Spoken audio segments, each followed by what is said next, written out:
Have you ever looked into someone's eyes? They smiled. They nodded. They even said they were proud of you, but something deep inside you twisted. Like your soul whispered, "This person doesn't mean it. You can't explain it." There's no proof, no fight, no betrayal, nothing on the surface. But their energy feels off. Their applause sounds hollow. Their laughter feels rehearsed. And when you rise, they pause for just a second before pretending to clap. This is no coincidence. You're not crazy. Carl Jung called it the shadow, the dark, unspoken side of the human psyche. It hides behind fake smiles, polite compliments, and empty cheers. But inside it holds a storm: envy, resentment, hate, and secret competition. If you keep ignoring that whisper in your gut, you'll pay the price. Emotionally, mentally, sometimes even physically. Because when hate wears a mask of love, it becomes a slow poison. It doesn't stab you in the back. It drains you while hugging you. In this video, I'll reveal 10 disturbing signs that someone close to you secretly hates you, not dislikes. Hates. And trust me, most people don't recognize these signs until it's too late. Until they're betrayed, used, or broken. But if you stay with me till the end, sign number 10 will flip a switch in your brain and change how you read people for the rest of your life. Let's begin. Chapter 1. Sarcasm and contempt. The poison behind the joke. You're so sensitive. Relax. I was just joking. You've heard that, haven't you? It sounds casual, playful even, but it cuts. Every single time. What if I told you those aren't jokes? They're weapons wrapped in a smile. Sarcasm isn't always harmless. Sometimes it's surgical hate. They know your insecurities, your weight, your background, your past mistakes, and they keep poking them over and over while everyone else laughs. You feel cornered, embarrassed. But if you react, you become the problem. Chill. Don't be dramatic. Carl Jung once said, "Everything that irritates us about others can lead us to an understanding of ourselves. But people who refuse to understand themselves project that irritation outward." Their sarcasm isn't comedy. It's contempt. Their laughter, a camouflage. If their jokes always sting, if you feel anxious around their humor, if you laugh with everyone else but cry alone later, that's not friendship. That's psychological warfare. They aren't joking. They're hurting you. Slowly, skillfully, and without leaving a bruise. Chapter 2. Subtle sabotage. The knife in the back. Wrapped in concern. Ever had that friend who forgot to mention something important? That one piece of info that could have changed everything? Or the one who accidentally gave you advice that made things worse? They missed your big moment. Didn't show up when it mattered most. Claimed they were busy. Again. Once? Okay. Life happens. Twice? Coincidence. But 3 times? 4? Every time? That's not bad memory. It's intentional sabotage. Carl Jung warned us, the person who feels inferior will often try to lower others rather than rise themselves. They don't want to see you win because every step you take forward reminds them of where they're stuck. So they keep you small, quietly, gently, through forgetfulness, bad advice, fake encouragement. I was just trying to help. But deep down, they know exactly what they're doing. What makes it terrifying is they look like your support system, but they're the quiet storm destroying your confidence from the shadows. Chapter 3. Silent competition.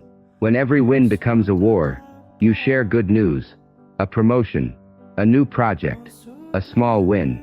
You expect a smile, maybe a hug. But what you get is, "Oh yeah, guess what I just did?"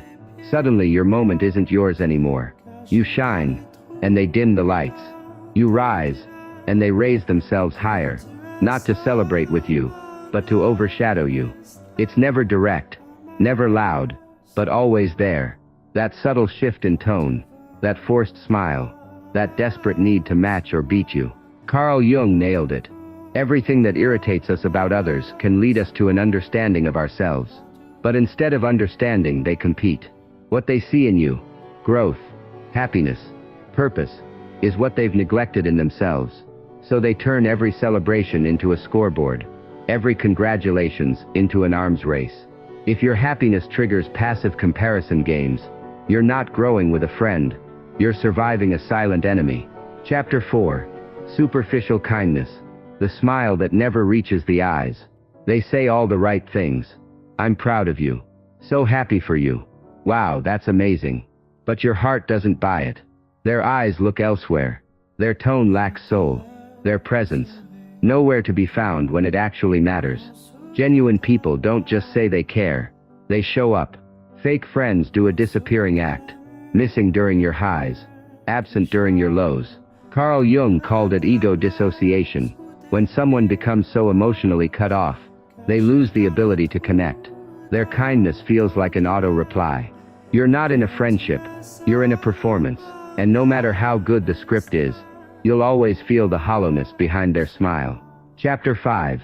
Projection of insecurities. The mirror they refuse to face. You're so jealous. They snap, unprompted. Why are you always so defensive? They accuse you of traits they'd never admit in themselves. Carl Jung called this projection, a defense mechanism where we disown our shadow and cast it onto others.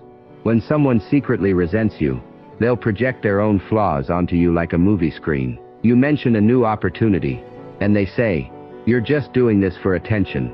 You set a boundary, and they claim you're being paranoid.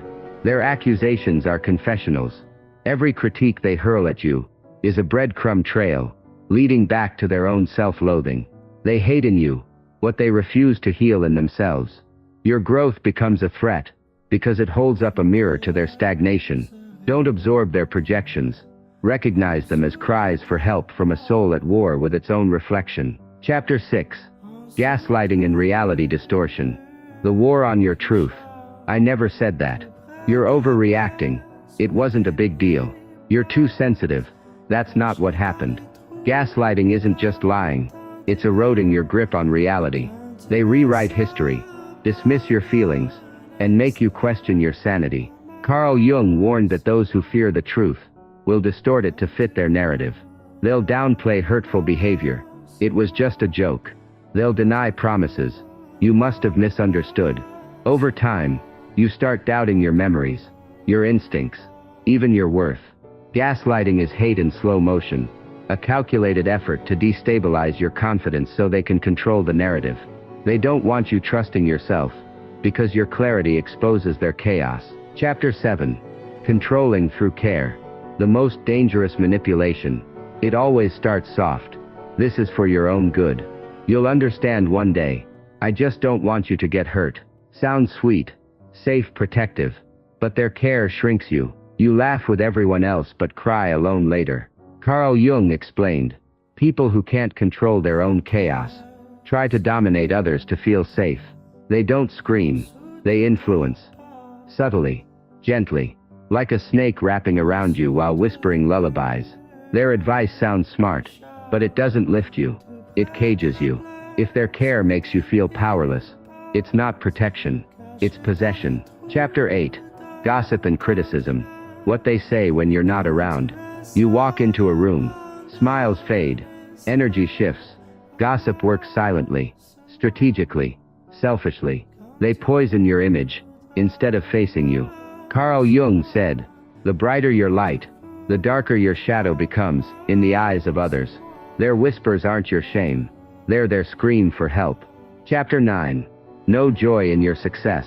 The emotional absence that speaks volumes. They stood by you when you were broke. But when you started rising, silence. No celebration. No genuine smile. Carl Jung said, if someone cannot rejoice in your joy, they're battling an internal war. Your success mirrors their stagnation. Chapter 10.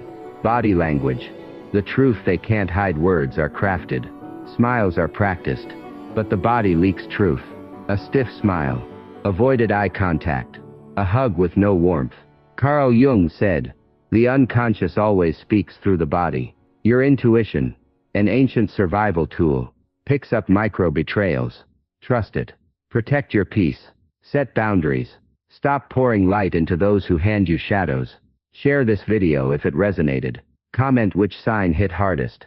Subscribe for raw psychological insights. Your journey to mastering human behavior starts now.